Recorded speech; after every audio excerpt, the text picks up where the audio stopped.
तो नमस्कार। तेलंगाना में भी 5 राज्यों के साथ चुनाव हो रहे हैं और तेलंगाना की एक सीट जुबली हिल्स बहुत ज़्यादा चर्चाओं में आ गई है। चर्चाओं में आने की सबसे बड़ी वजह यहाँ से भारतीय टीम के भूतपूर्व कप्तान मोहम्मद अजहरुद्दीन के द्वारा कांग्रेस टिकट पर चुनाव लड़ना है। मोहम्मद अजहरुद्दीन की अपनी एक ख्याति है, उनके अपने फॉलोअर हैं जो एक क्रॉस कम्युनिटी हैं, यानी खाली मुस्लिम में ही नहीं वो और अन्य कम्युनिटी में भी बहुत ज़्यादा पॉपुलर है। अगर बात हैदराबाद की जाए तो हैदराबाद में अजहरुद्दीन की फ़ैन फॉलोइंग बहुत ज़्यादा नॉन मुस्लिम में भी है। तो उम्मीद की जा रही थी इस फ़ैन फॉलोइंग के बल पे कांग्रेस के टिकट पर चुनाव लड़ रहे मोहम्मद अजहरुद्दीन जुबली हिल्स से चुनाव जीत जाएंगे, लेकिन कोई व्यक्ति जैसा सोचता है वैसी सिचुएशन नहीं बनती है।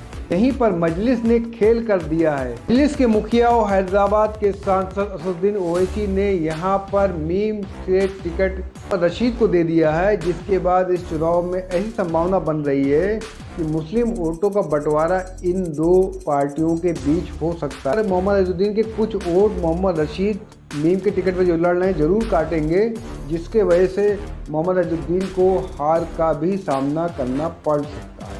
अब सोचने वाली बात यह है कि वही असदुद्दीन ओवैसी हैं जो कि ये कहते रहे हैं कि कांग्रेस पार्टी इतने कम मुस्लिम उम्मीदवार को टिकट क्यों देती है, तो आबादी के हिसाब से टिकट देना चाहिए था।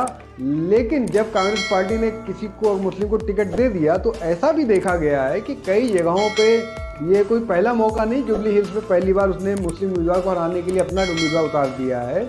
इसके अलावा भी मीम पार्टी अक्सर ऐसी सीटों पे जहां मुस्लिम कोई नेता रहता है उसके खिलाफ मुस्लिम उम्मीदवार दे देती है, यानी टैक्टिकल रणनीति अपनाती है कि जहां मुस्लिम है वहीं पर उन्हें चुनाव लड़ाते हैं, भले वहां से मुस्लिम विधायक है। इसके पीछे ओवैसी और उनकी पार्टी की धारणा ये रही है, वो कहीं ना कहीं इस बात को साबित करने की कोशिश करते हैं कि मुसलमानों के असली नुमाइंदे वही हैं और मुसलमानों के लिए वही काम करते हैं। बाकी चाहे आज़म खां हो, चाहे कोई और नेता हो, या कोई बिहार का एमएलए हो या बंगाल का एमएलए हो, उसको ये बताते हैं कि मुसलमान के लिए काम नहीं करते हैं। लेकिन सवाल ये उठता है, मोहम्मद अजहरुद्दीन जिस सीट से लड़ रहे हैं कोई मुस्लिम बहुल सीट वो नहीं है।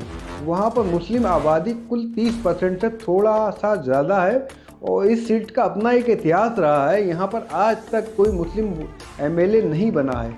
इसलिए आप कह सकते हैं अगर अजहरुद्दीन को कांग्रेस ने उतारा है और वो अगर जीत जाते हैं तो उसने ऐसी जगह से उतारा है जहाँ पर कोई रिप्रेजेंटेशन मुस्लिम को नहीं मिला था और अजहरुद्दीन एक नया इतिहास रच सकते थे। लेकिन ओवैसी साहब को अजहरुद्दीन का हैदराबाद से लड़ना बिल्कुल भी पसंद नहीं आया। बात इस तरह से भी जान सकते हैं, इस सीट पे जुबली हिल्स सीट जो कि बिल्कुल जस्ट बगल में हैदराबाद संसदीय सीट की विधानसभाओं के बिल्कुल जस्ट बगल में है, लेकिन ओवैसी साहब ने यहाँ कभी भी सीरियस होकर चुनाव नहीं लड़ा है 2014 को छोड़ के। 2014 में ज़रूर उनकी पार्टी ने एक नवीन यादव को टिकट दिया था, उन्होंने अच्छा चुनाव लड़ा था, लेकिन उसके बाद कभी इस सीट पे उन्होंने देखा नहीं है और यहाँ पर उन्होंने कभी जोर भी नहीं आजमाया है। जबकि ये सीट उनके जस्ट बगल में थी और 30% मुस्लिम आबादी भी है, उनके पार्षद भी पहले जीतते थे। लेकिन ऐसा क्या हुआ कि अचानक मोहम्मद अजहरुद्दीन चुनाव में आए और ओवैसी साहब ने अपना भी कैंडिडेट अचानक ही उतार दिया।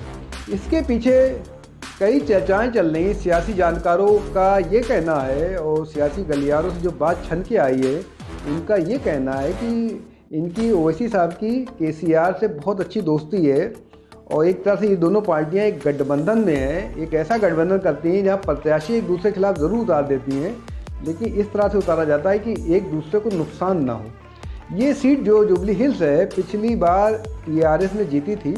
पिछली बार भी इस सीट से महंती गोपीनाथ विधायक बने से टीआरएस से एक अच्छा खासा 16 से 17 हज़ार के मार्जिन से वो जीत के ये सीट आए हैं, विधानसभा में आए थे और इस बार दोबारा वो किस्मत आजमा रहे हैं।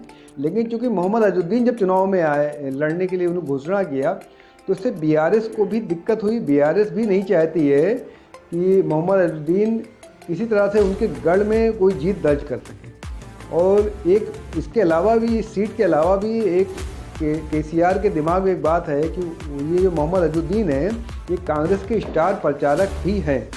तो अगर उनको उनकी इस विधानसभा में घेर दिया जाएगा जुबली हिल्स में, वो कहीं और प्रचार नहीं कर सकेंगे। जैसा कि हम लोग जानते हैं इस बार कांग्रेस पार्टी केसीआर की पार्टी बीआरएस को बहुत कड़ी टक्कर दे रही है। लगभग हर सर्वे में दोनों की सीटें आसपास बराबर या थोड़ा बहुत ऊपर नीचे हैं। इसलिए एक एक सीट का महत्व है। और ऐसा सुनने में आया है, राजदीप सरदेसाई जैसे पत्रकारों का दावा है, केसीआर और ओवैसी साहब की इस सीट को लेकर एक बैठक हुई और बैठक के बाद वहां पर एक मोहम्मद रशीद नाम के कैंडिडेट को AIMIM ने उतार दिया। और इसको ये कहा जा रहा है कि इस कैंडिडेट को उतारने का मकसद ये मोहम्मद अजहरुद्दीन को चुनाव हराना। अब मोहम्मद अजहरुद्दीन के चुनाव हराने से ओवैसी साहब को क्या फ़ायदा होगा और जीतने से क्या नुकसान हो सकता है, इसके बारे में चर्चा कर लेते हैं। हैदराबाद शहर का जितना राजनीतिक घटनाक्रम है वो मुस्लिम और हिंदू वोटों के ध्रुवीकरण के ऊपर चलता है। और मुस्लिम वोटों पे एक छत्र राज ओवैसी साहब का है, कई सालों से है, उनके फादर से के टाइम से भी हैदराबाद में वो गढ़ बन चुका है मीम का, हैदराबाद सिटी। मोहम्मद अजहरुद्दीन के आने से ओवैसी साहब को लगता है कि अगर ओवैसी साहब को ये लग रहा है कि अगर अजहरुद्दीन यहाँ से चुनाव लड़ते हैं और जीत जाते हैं, क्योंकि वो स्थानीय नेता हैं, तो कहीं ना कहीं वो एक मुसलमानों में एक अपना ऐसा फ्रैक्शन पैदा कर सकते हैं और मीम के कुछ जनाधार में सेंध मार सकते हैं। अगर विधायक बन गए, उनके पास तमाम तरह के अपॉर्चुनिटीज होंगी, कांग्रेस पार्टी सत्ता में आ जाए तो वो बड़ा मंत्रालय भी पा सकते हैं। चर्चा तो यहाँ तक चल रही है कि वो उप मुख्यमंत्री भी उनको बनाया जा सकता है, यानी डिप्टी CM बन सकते हैं।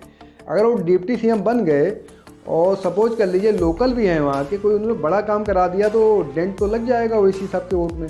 तो ओवैसी साहब अपनी तरह से एक दूरदर्शी सोच के साथ चल रहे हैं कि अपनी ज़मीन पे किसी और नेता को भी उभरने ना दिया जाए।